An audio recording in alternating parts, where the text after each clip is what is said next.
If James Burton was still alive today, he'd be celebrating his 89th birthday.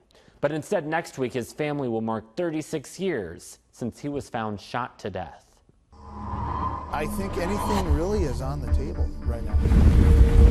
He was a fun uncle. Mr. Burton wound up back there somehow. I think there's a lot of things that we're yet to determine. September 23, 1988, a group of hunters discover a body in a Calhoun County field located in the village of Homer.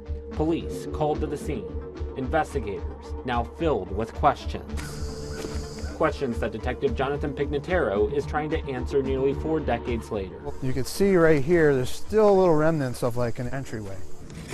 Then, nearly 2 decades later, in 2005, police get a big break in the case. DNA identifying the victim as James Burton.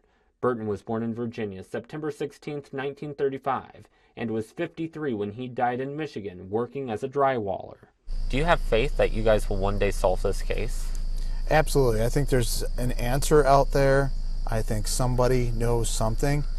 Even if it's a story, we firmly believe that somebody has an idea of what happened. Detectives do know Burton had been shot. In fact, when his body was found, it was already decaying. Do you think he was shot there, or do you think he was shot somewhere else and taken back there? There's really no way we can really tell that. All I can tell is that he was shot, and that was what ultimately led to his demise.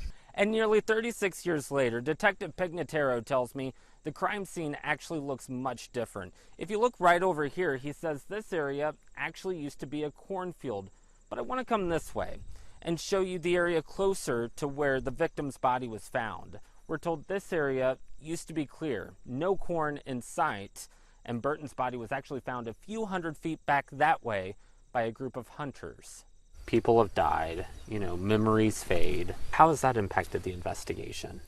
It's definitely got an impact on it because those are stories that we'll never be able to get. Pignataro has only talked with a few relatives. One of them is Burton's niece, Nancy. She says the family would often not hear from Burton.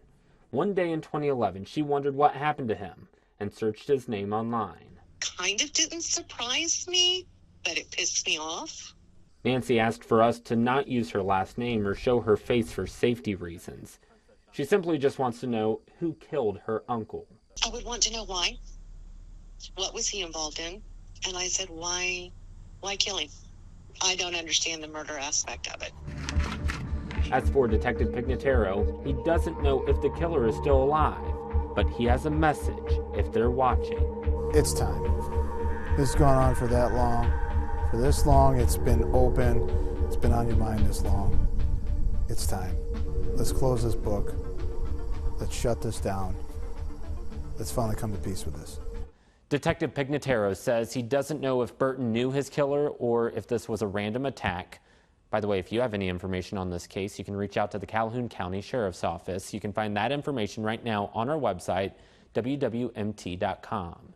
In studio, Tyler Brummett, News Channel 3.